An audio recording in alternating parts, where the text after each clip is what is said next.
Is CBS News science and futurist contributor and theoretical physicist Michio Kaku. All right, Professor Kaku, so can you explain, first of all, what antimatter is and how is it different from the matter that we interact with every day? Well, there's a Nobel Prize out there if you can figure out how this thing works. I love anti-CBS.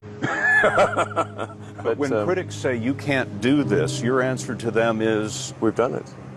He's done it in partnership with NASA, which has given SpaceX technical advice and a contract worth up to $1.6 billion, mostly for 12 cargo flights to the space station. But SpaceX's lack of experience bothers some NASA legends like Apollo astronauts Neil Armstrong and Gene Cernan. They've testified to Congress that the Obama administration's drive to commercialize space could compromise safety and eventually cost the taxpayers. Now is the time to overrule this administration's pledge to mediocrity. You know, there are American heroes who don't like this idea.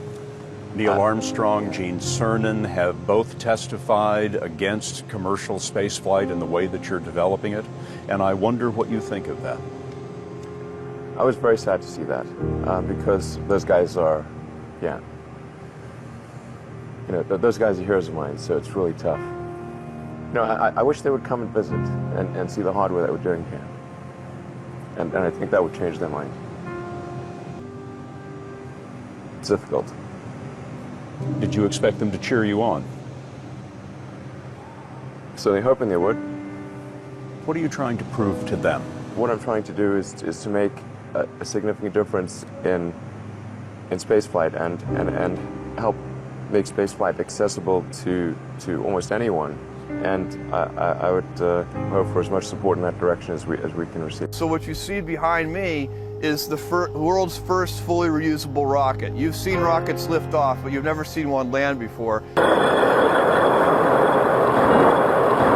You can imagine that if planes were not reusable, very few people would fly. 747 is about $300 million. You'd need 2 of them for a round trip. And yet I don't think anyone here has paid $500 million to fly. It's like getting in your 747 and flying across the country and then throwing the 747 away. You only use it one time. Jeff who? It will dramatically reduce the cost of space exploration, some estimate by 100-fold. About 100-fold. So what does this mean for the future of space exploration that you pulled this off?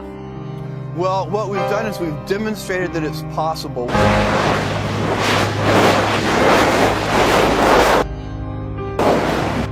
But he was also very quick to point out the difference between space and orbit, suggesting that perhaps what Blue Origin pulled off is somewhat easier. Is he right about that? No, he's not. What SpaceX is trying to do is actually very similar. You're obviously a very competitive person. You're competing with the likes of Jeff Bezos in... Jeff who?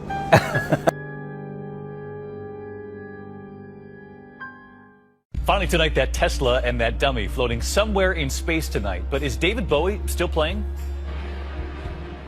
They are the images that left us in awe. A mannequin in a spacesuit riding in Elon Musk's red Tesla Roadster, blasting David Bowie, while the car blasts through space. Many tonight asking some of the same questions. Is Bowie's song really going to play forever? It turns out it played on loop inside that Tesla for about 6 hours before the battery died. And after the picture-perfect takeoff, those 3 boosters too, we watched 2 of them land back home perfectly. And the Falcons have landed. And tonight, the 3rd we now know, missing its target by about 300 feet, crashing into the ocean. It hit the water at 300 miles an hour and took out 2 of the engines on the drone ship.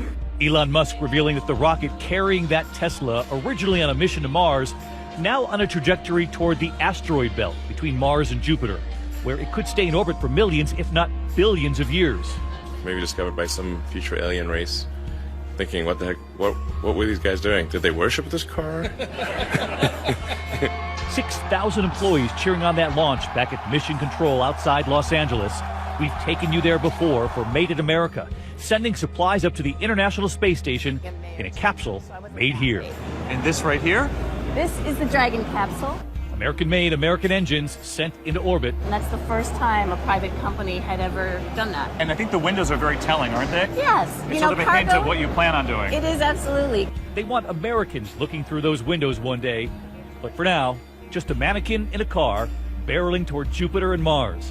And this image posted just as we came on the air tonight. I had this image of just a giant explosion on the pad with, you know, a wheel bouncing down the road, like the Tesla logo landing somewhere with a thud.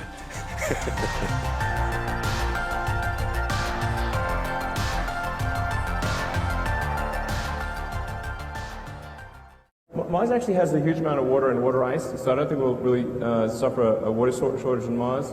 The main thing about Mars is actually going to be energy. If you have energy, there's plenty of water because there's massive amounts of ice. So it's really just about getting huge numbers of solar panels out there, and I think assuming the public is receptive, there might be nuclear. I think certainly if you build nuclear on Mars, as to whether you transport nuclear to Mars would be kind of up to the public to decide.